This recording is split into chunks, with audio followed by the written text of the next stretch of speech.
everyone, welcome to the KubeCon Europe Security Deep Dive. We're kicking off the week with a series of deep dives on various HashiCorp tools and their integrations with Kubernetes.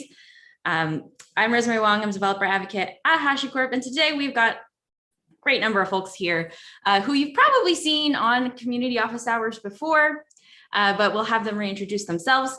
Before we get started, though, I just want to make a note. You're welcome to interact in chat. We expect questions. If you have anything that you're curious about in terms of Vault or Foundry and Kubernetes, feel free to drop it in the chat.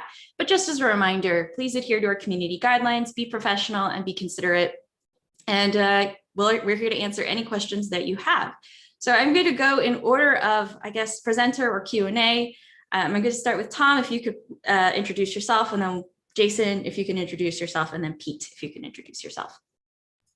Hey, yeah, I'm Tom. I'm an engineer on the Vault ecosystem team, and yeah, I've been working on the on Vault's CSI provider integration with the Secret Store CSI driver. Over to you, Jason. Awesome. Hi, I'm Jason O'Donnell. I also on the Vault ecosystem team and work closely with Tom. I primarily work on Vault K8s, Vault Helm, and a little bit of CSI. Pete? Sure. My name is Pete Payson. I'm on the Foundry team. I'm responsible for product management and here to talk generally about Foundry, as well as kind of what Foundry supports in terms of access to Kubernetes targets. Awesome. So this is an interesting one. There's a project called CSI, and I was laughing at the time because I don't remember the exact, if it's container store interface or container storage interface. I believe it's container storage interface. And we did, do a little experiment on this a couple years ago. It didn't, it didn't gain as much momentum, but it turns out, Tom, you picked up the project again and worked on it a little bit. So can you tell us a little bit about it and how it's different from what we're familiar with today and how we use Vault with Kubernetes? Yeah, sure. So, container storage interface is a general standard for attaching arbitrary kind of file block storage to containers. It's not Kubernetes specific, but Kubernetes does support it. And yeah, there's tons of CSI providers for all kinds of different storage providers out there, and the one that we're interested in for HashiCorp Vault is the Secret Store CSI driver. So this is a driver that is kind of itself pluggable, and it's specifically interested in how to expose secrets to workloads in Kubernetes from external secrets stores. So you can use, the idea is you can use kind of enterprise grade secret store from Vault, from GCP, from Azure, and there's very recently an AWS provider as well. And the secret store driver kind of handles the interfacing with Kubernetes, and providers just have to implement an interface that lets various different external stores plug into it. So yeah, it's another way to consume secrets from Vault in Kubernetes.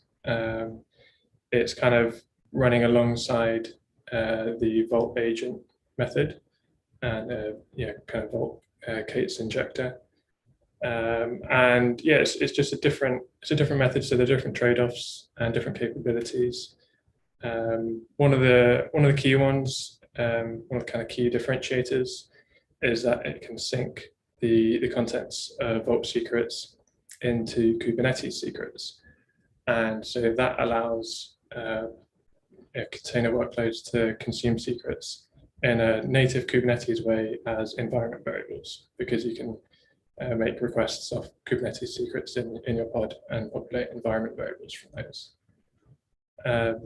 Yeah, I don't know, I think that's quite a long spiel, but I don't want to kind of overwhelm.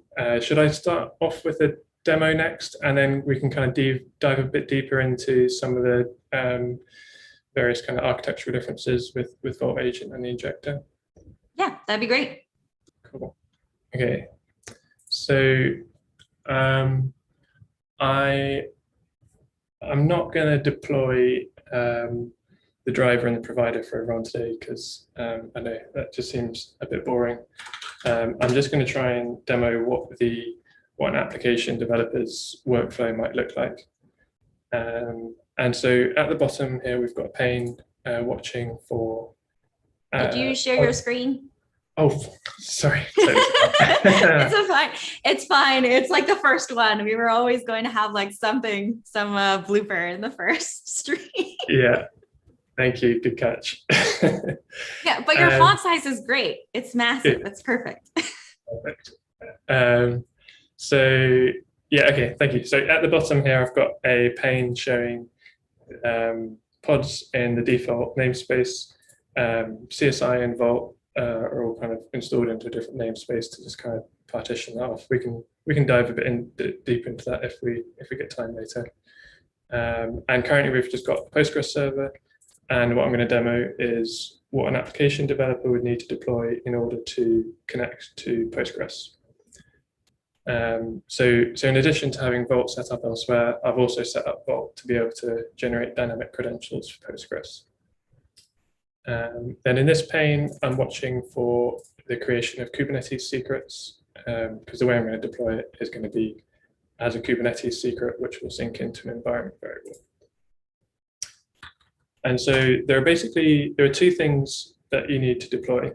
There's, the obvious one is your pod needs to make some kind of reference to a CSI volume to say, I'm interested in having this CSI volume mounted into my application pod. And what that reference is the second thing you need to deploy, which is the secret provider class. And the secret provider class is just another it's a CRD in Kubernetes terms, and it tells the Vault provider how to connect to Vault, what secrets to fetch, and any kind of additional configurations such as TLS or MTLS. So that's the first thing we're going to deploy. We're going to deploy a secret provider class, and I can dive into what this looks like afterwards if you like. And at this point, we've deployed our CRD, but nothing's happened. We haven't created any secrets or any pods, and that's because we don't have a pod referencing the secret provider class yet. So once we deploy our pod, which references it, what you'll see is a Kubernetes secret appearing called DB secret, and we've got our app pod as well. So let's have a closer look at what that Kubernetes secret contains. So we're just going to take a look at the .data.user field. There's also a .data.parse field. And here we have a kind of dynamically generated Postgres username. And so if we just take a bit of a closer look inside the pod, we can choose. Hang on, sorry, I should have shared my whole desktop. Let me just unshare and reshare.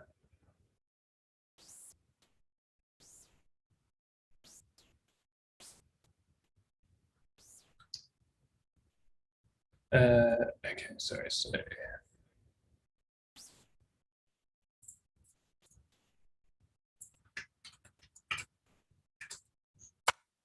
So if we have a look at the environment, we've got our username and password populated inside the pod. And if we connect to the database using the environment variables, what we can do is just to round it out, we can select all the users in the database and we should see our own username in there. And there we are. So there we have it. That's a dynamically generated password, username and password for Postgres that's been synced into a Kubernetes secret and then into the environment of our application pod and consumed. So I guess as this is, we don't have a whole ton of time, but as this is a kind of a deep dive, would you like to take a look at some of the config, Rosemary? Yeah, let's take a look at it. Something I'm curious about is that, so Kubernetes secrets, right, they're base64 encoded. If you're using CSI, does this mean that your secret is still using kind of the same pattern? Because I noticed when you do the get secret, DB secret, JSON path, does that mean the data dot password is also base64 encoded still, or does CSI abstract that away? Yeah, yeah. So it's still base64 encoded, and what we can do actually, let's this, and I'll just show you the whole secret in YAML. So there's a couple of things to note here. Yeah, as you mentioned, it's base64 encoded, both user and pass. And the other thing to note is that we get a label saying that this is managed by the secret store driver. And the reason that that's there is so that it can, the driver will delete the Kubernetes secret again once the application pod is deleted. So it just uses some ownership references to do that. But yeah, so once the kind of whole flow is that the volume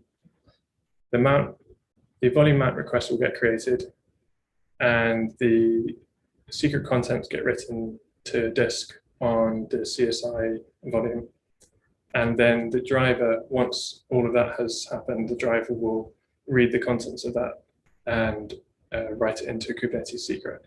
And so from that boundary of the Kubernetes secret being created, everything is kind of completely kube native from there on. So that's why it's all in familiar formats.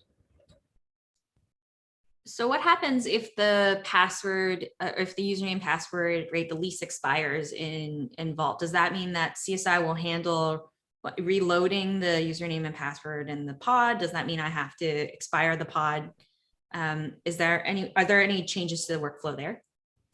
Yeah, so I'll be upfront and say we're quite early stages here, and this is still something that we're kind of in active discussions over in the secret store driver meetings, kind of how to handle this refreshing. There is some support, so you can tell the driver to periodically refresh the contents of your CSI volume on a particular cadence, but there's no kind of signaling or anything. It's up to the application to put a watch on the file system and reload the credentials as and when they get rewritten. But yeah, I guess watch this space. That I think there will be some changes there in the near future. Yeah.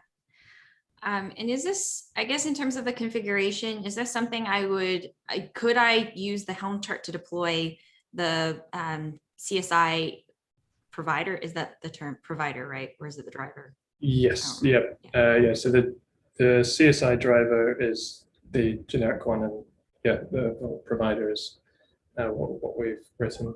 Yeah, you can. It's the support for it in the Vault Helm chart.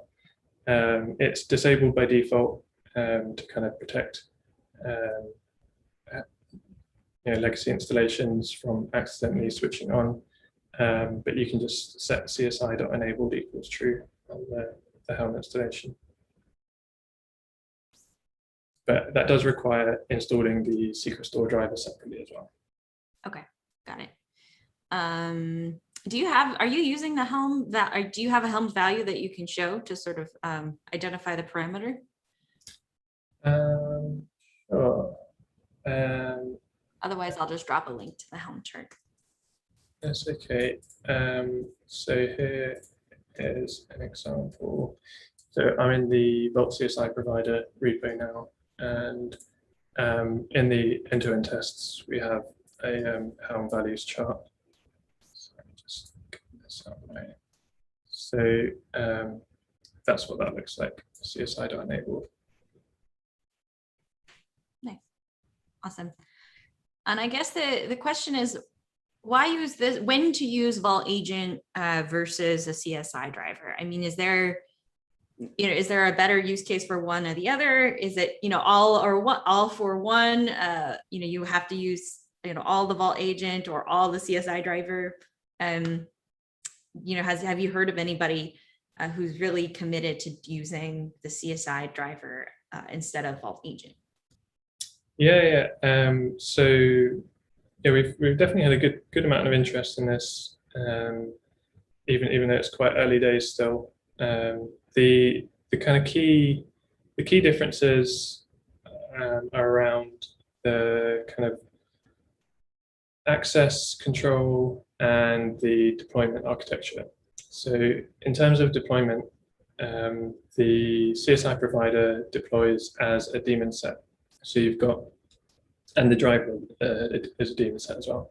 And so the driver and the provider are running once for each node you have, and they actually communicate with each other over a host path volume. I'll come back to that in a little bit.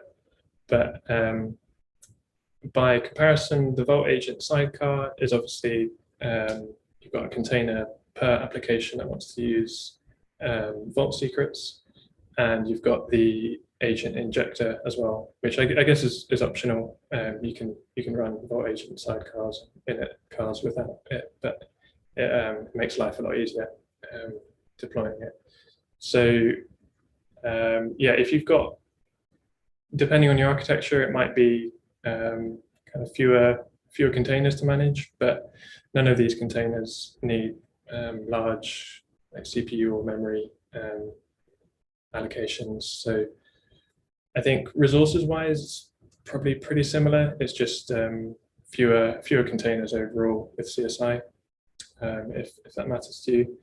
And because of those different deployment architectures, their permissions control is quite different. So for Vault agent, it runs as the actual service account that your application is running as, and it's all within that one pod. But for CSI, as a daemon set, like a singleton per node, it impersonates the service account of the requesting pod. And so that means it needs permission to create tokens for service accounts across all namespaces. And the reason we do that is because the alternative would be to give all of the Vault permissions to the single service account that CSI provider runs as. So it's the kind of preferred of those two options. And the last thing on kind of security, the kind of access control, is that, as I mentioned before, the CSI provider communicates with the driver over a host path volume with write access, and that kind of leaves it open to some privilege escalation attacks. We've had one CVE that we've fixed in that area, but it's a definite kind of risk, and it's something that most default pod security policies will disallow by default. And I want to add to, I think it's good to talk about too, like the workflow in terms of CSI. CSI feels a little bit more like Kubernetes native rather than, say, the Vault agent injector. The Vault agent injector is a little bit more mystical because you add these annotations and then something behind the scenes mutates it and does all these things, and then resubmits it to Kubernetes, and suddenly your pod has two other pods and all these volumes and all these things configured. But CSI really, you're getting a volume that has a secret on it, or you get an environment variable in this Kubernetes secret. So I think it's a little bit easier to wrap your head around in terms of workflow. Nice. Can we see the secret provider class, Tom? Yeah, sure. Okay, let me switch over to that. So here is an example secret provider class, the one I deployed earlier. So there's a couple of, there's a few sections of interest. So we've got, API versions just saying we're using the secret store CSI driver here. And then in the spec, we have provider Vault tells it that this is a Vault secret provider class rather than GCP or Azure or AWS. So that specifies it's going to go to the Vault provider. And then at the top level, we've got some Vault connection details, like the Vault address. And this section, oh yeah, so role name is what we auth to Vault as. And this section is how we specify syncing, oh sorry, no. This section is how we specify syncing to Kubernetes secrets. And this section is telling the provider what secrets to fetch from Vault. And so what you can see here, we've got,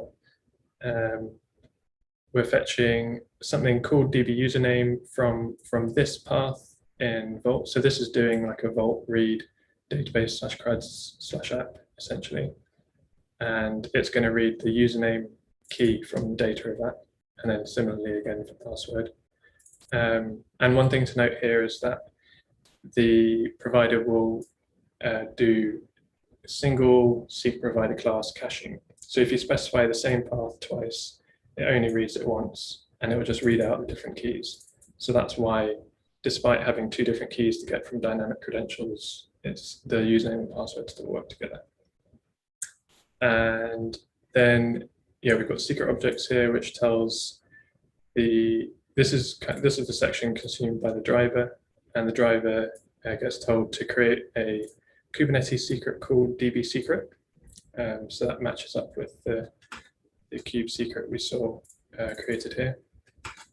And it takes the DB username object and puts it into a field called user, and the DB password object and puts it into a field called pass. And so those user and pass fields match up with these two here. So that's pretty much it. There's some additional options that we haven't used here, such as TLS configuration. That happens at this top level as well. But otherwise, I think that's yeah, relatively complete overview. There's some additional support for parameters here as well. So, for example, you can support doing puts for secret engines that require that, such as PKI. So you can create certificates from Vault using this. Cool. So you still need to create, I assume based on this, you still have to create, you still have to set up the Kubernetes auth method, as you mentioned, for the service, any service accounts that are planning to use it. You still have to set up a Vault role. And the secret provider class, is this namespace scoped, or is this like yes. It's just, okay, it is namespace scoped. Yeah, so the secret provider class lives in the same namespace as your application. Okay. And just to kind of give a bit of history and color to that, the reason that it exists is for the concept of pod portability. So in our pod specification, so this is the app I deployed earlier, we reference a CSI volume, and this is where we reference the name of the secret provider class. So Vault DB sync is the same as that here. And the reasoning there is that you should be able to kind of deploy the same pod spec to different Kubernetes clusters without really having to change the configuration of the pod itself. So that's kind of like an upstream design decision, but that's why we've got that separation rather than having it all integrated into the pod. Cool. Jason, anything else to add about CSI, or anything specific to the Helm chart that we should know about? Yeah, so I did want to comment. I think the cool thing about the secret provider class is it's kind of like a template for a specific secret in Vault. So there's nothing, user specific. We're not specifying a token on the provider class. When a user or a pod wants to use that secret provider class, they have to have the Vault policy on their token to be able to do that, to read that secret. So that means that these secret provider classes can be reused by multiple pods and maybe in the same namespace. You could imagine a few apps needing access to a Postgres database. And since these credentials are dynamically generated, this template can be used over and over again. So I think that's really nice in terms of, I'm going to set these up for my app in this namespace, and a bunch of these, pods can use it. The other thing too, Tom, do you want to talk a little bit maybe about like roadmap stuff, like, or some of like maybe the differences between injector and this in terms of like features such as like templating, things like that? Yeah, sure. Yeah, so the support for pulling information out of vault secrets is kind of fairly rudimentary at the moment. As we saw, we've got this secret key configurable to pull out specific values. And if you don't specify secret key, you can get a whole JSON blob as a file. But the Vault Agent injector supports using, sorry, I've forgotten the name of the project now, console templating. Is that right? Yeah. Yeah.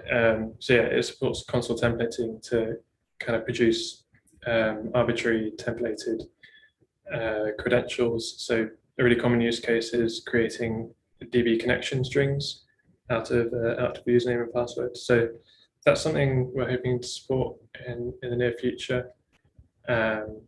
We also have the vault address and the TLS configuration in the secret provider class currently. And that means each secret provider class could refer to a different kind of upstream vault, and we'll probably switch that over to being configured in the provider itself at some point, which will allow us to deploy a Vault Agent alongside the provider itself to provide caching and automatic release renewal, which would be a nice feature that will kind of reduce load on your Vault server for large deployments. I can't remember anything else off the top of my head. Have you got anything else in mind, Jason? No, I think you hinted at it earlier about renewals and refreshing secrets. We have some ideas there, but also, working closely with upstream developers for the actual CSI store driver, which drives all of this provider implementation. And I do want to clarify, I've seen this question come up a few times. So it's Nomad supports CSI as well. But this driver is specific for Kubernetes, and this provider is specific for Kubernetes. But if you're interested in CSI and Nomad, Vault is a first-class citizen already in Nomad, so it's a little bit redundant for this tech. Yeah, that's a good point. I know that it is CSI. I don't know. It's not. I don't know if the Nomad integration with Vault is using CSI directly, but it works. Now that I think about it, it is, in terms of the workflow for Nomad, it is a little bit more similar to the CSI workflow that is shown here for Kubernetes. So that's actually really interesting to realize. I've heard about that. Okay, let's see. All right, so far we've had no questions in chat. So thank you, Tom. If anybody has more questions about CSI, we've dropped some links in chat, as well as docs and a Learn tutorial. And if there's any if you're interested in following it, is the driver or the provider in GitHub as well? Somewhere, let me make sure I have the link somewhere.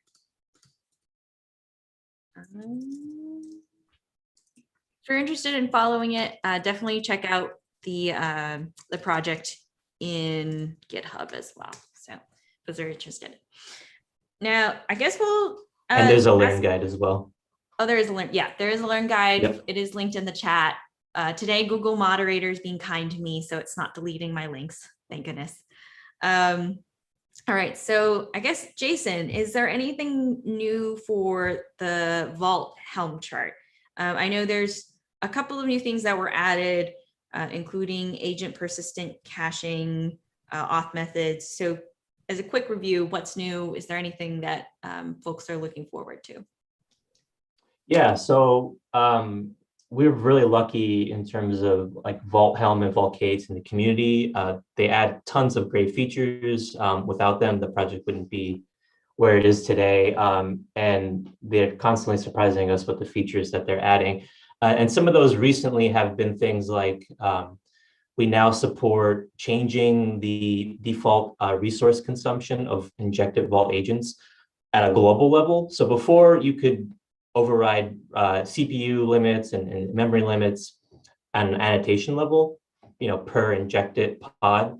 But if you have like a policy, maybe you want to add more resources to all injected containers. So Helm now exposes some of those configurables, which is really nice. The big thing though, like I think Vault K8 has a few more. Oh, and Tom had mentioned CSI is now supported in Vault Helm. So to install CSI, our provider, you can do that easily through Helm. There is a caveat there though, that we rely on the secret store driver, which is a project, upstream project that is the tech behind all the CSI secret store stuff. That is a requirement to be installed first if you want to use our provider. So our Helm chart won't do that for you, but our documentation explains how to install that. But I think the more exciting thing is Vault K8. So a big thing a lot of people were asking for a long time was supporting more than the Kubernetes auth method. So there was a great community contribution that added a really nice way of specifying any kind of auth method to use in Vault K8. So now you can inject pods and authenticate with JSON Web Tokens or app role or username and password. There's lots of options now besides Kubernetes, which is, I think, really cool. And I think the big thing too, it kind of makes me sad because it's a really subtle thing, and it's caused a lot of pain for a lot of people for a long time. And the amount of work we put into it to fix the problem was huge. But the Vault Agent persistent caching feature that released in 1.7, specifically targeted for Kubernetes environments, is such a cool feature. And since Vault K8's launched, there was this bug where a Vault Agent init container would retrieve secrets from Vault, put them in your file system, and then the container would close, and then all of your app container and a Vault Agent sidecar would start. What happened was the Vault Agent sidecar had no idea the init container ran. It didn't have its token. There were leases assigned to those secrets that it retrieved, and those just disappeared. And that's not something we can discover. So what we had to do was have the ability to gracefully hand off, leases and tokens and things like that from the init to the sidecar containers. So Vault Agent has a caching feature, which was completely in memory, but we now have an option to save that to a Bolt DB file and then share it between the two containers in a memory volume. So now when the sidecar comes up, it sees that file, loads it, picks up where the init container left off. And what you see is, you're not getting more than one token. So it's not authenticating to Vault again, it's reusing the token. All the leases that the init container had, it picks those up and starts renewing them again. So there's less traffic to Vault in general. And then we also made some optimizations. Before, the templating engine that runs in Vault Agent would go directly to Vault, but now it flows through the local caching on the Vault Agent process.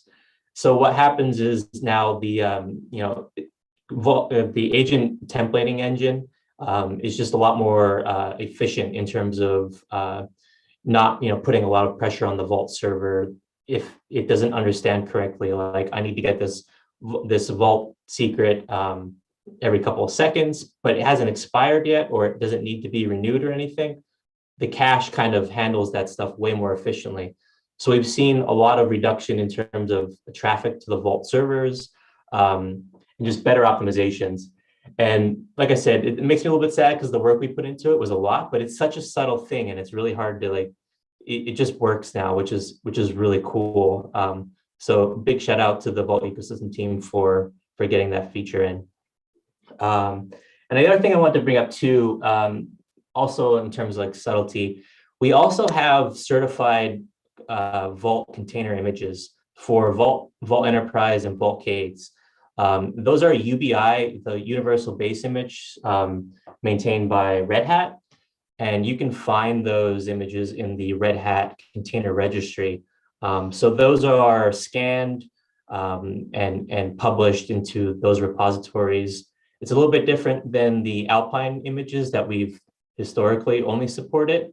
So that's relatively recent. So if anybody's out there is using, Red Hat ecosystem, you might want to take a look at the UBI images. Yeah, we've gotten a lot of questions about OpenShift more recently. So it's really nice to hear that there's the catalog has some of it. I did put the link in the chat. So if you're curious, you can take a look at the catalog. I also put a link to the agent persistent caching, which I appreciate because as someone who looked through the audit logs for Vault and needing to sort through how many times tokens from like pods and various places connected to the Vault server. I mean, it's not, I'm going to be really honest, it's not like any of the Vault servers sort of fell over or anything, at the scale I was running at, but it was really difficult parsing through so many log files, just trying to figure out which pod accessed and managed to authenticate to Vault. So I know it's subtle. Everybody's like, you don't notice it. You do notice it, especially if you have to like parse through logs and stuff. So. Yeah, and we've had customers too that have like 10,000 sidecar injected Vault agent sidecars, and they notice it. So like that is just a huge win for those kind of customers who are really consuming Vault at scale in Kubernetes. This is a huge win for them. Yeah. Cool. All right, we're coming up at a couple minutes. I know the chat is kind of it's kind of slow today. I think everybody's a little tired from KubeCon EU, but this is a secure deep dive. So, I'd be remiss if I didn't talk about the other security tool that we have, which is Foundry.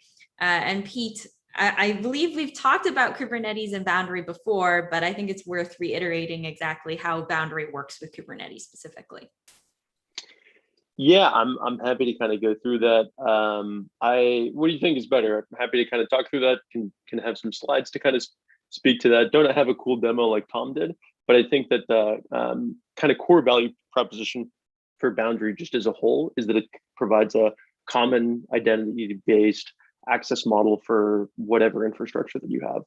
For Kubernetes, this means you can have Foundry manage access to Kubernetes nodes as well as the container runtimes running on Kubernetes itself, and kind of have a common access model there for that set of resources, as well as anything else that you might have running within your own data center or across any of the different cloud provider platforms.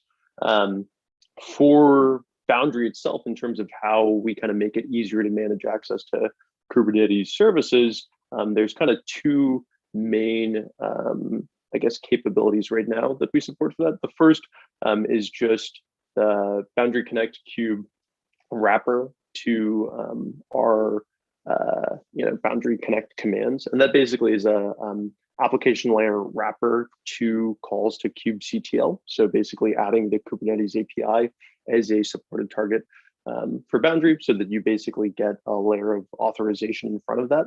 And then the second is just having a reference architecture to deploy Foundry onto Kubernetes itself. Right now, it's a Minikube tutorial that basically showcases separate application for Foundry itself, with kind of each one of Foundry cluster components running as a separate pod, and then separate example apps that might be running on Kubernetes and using Foundry to manage access to those.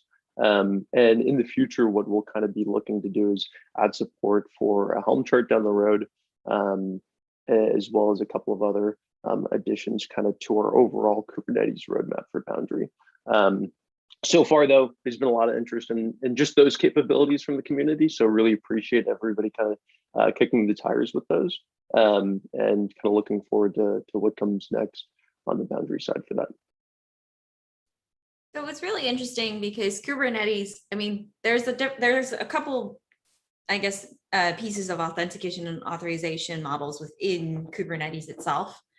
And so Foundry would, just to clarify for those who are a little confused in general about how this fits in, Foundry would effectively gate access to, could gate access to the Kubernetes API if someone is accessing Kubernetes, correct? So if it's someone going in and doing kubectl exec, or they're trying to proxy to a service, would Boundary be able to help control who's accessing those targets? Yeah, so that's exactly kind of what the Boundary Connect Cube command does in that case, is for execing to end services through the Cube API.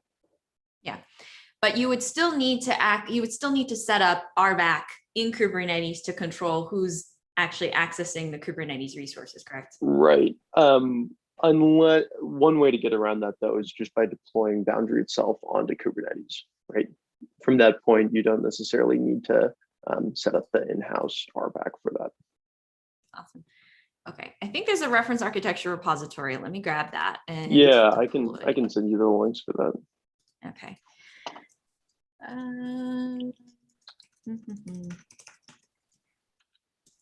Now, is there a way for me to use a Kubernetes auth method for Boundary similar to a Kubernetes auth method for Vault?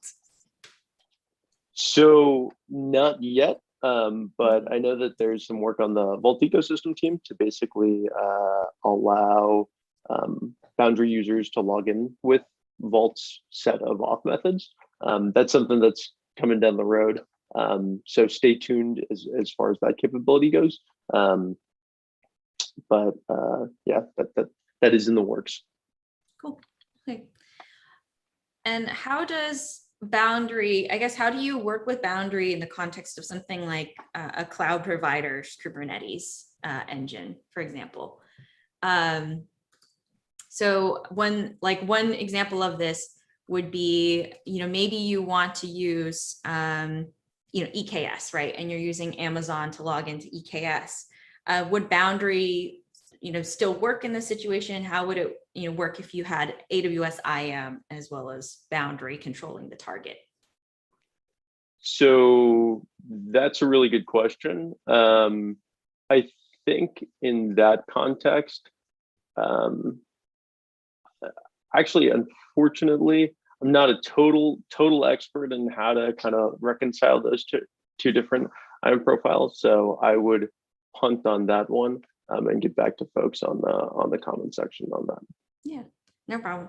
It's a thought. So if anybody's interested in using it, oh, interesting. So someone mentioned that Boundary's been fantastic for accessing deployed applications, but they've had to keep the applications open for Terraform cloud provisioning until there's the dedicated IP range to whitelist. So I guess that the question is, can Boundary, I guess, help with the SaaS products as well? Yeah, for those who are curious, there's agents. There are agents that you can have in Terraform Cloud. I believe there's a Terraform deep dive sometime in this week. So if anybody's curious to learn more about that, let us know. But I appreciate the commentary, because if you have more information about how you're using Boundary, as well as anything you'd like to see, feel free to drop it in the chat. We're monitoring it as well. Okay. Well, I guess for anybody who's here, is there anything, anything you're excited about for Kubernetes, outside of Vault and Boundary? I did want to say that the CSI and the Vault Agent Injector both work well with Vault HCP. So if you're kicking the tires in HCP and you want like a managed Vault service, that consuming secrets in Kubernetes with our CSI driver or the Vault Agent Injector plus HCP works really well if you're running like an EKS or AWS environments. So definitely check that out if you're interested in a managed Vault service. Yeah, I don't know if it qualifies as not related to Vault, but I'm quite excited about the CSI service account token feature coming down the pipeline. It's alpha in 1.20. I think it went beta in 1.21, and that's going to be a really nice capability, because it will allow the secret store CSI driver to pass a bound service account token to the Vault provider. And so the Vault provider won't need permission to impersonate service accounts anymore.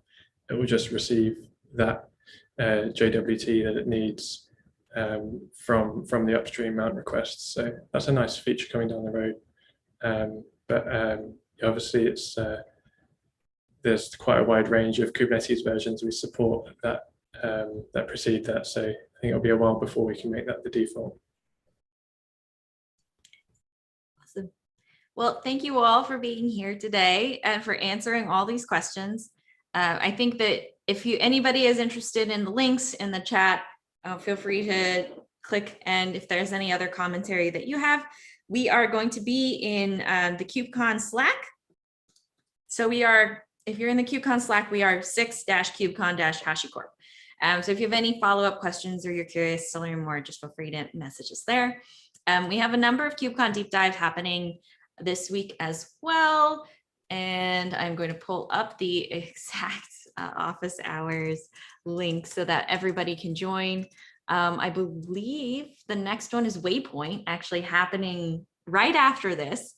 So we're going to wrap up early so you can take a look at Waypoint GitOps and Kubernetes.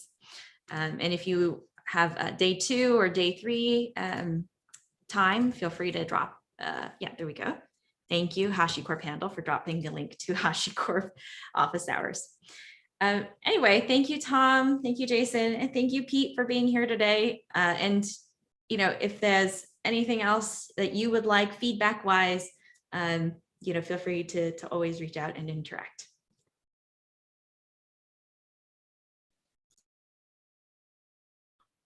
Thanks for having me. Well, thanks, Rosemary, and really you. appreciate you having us.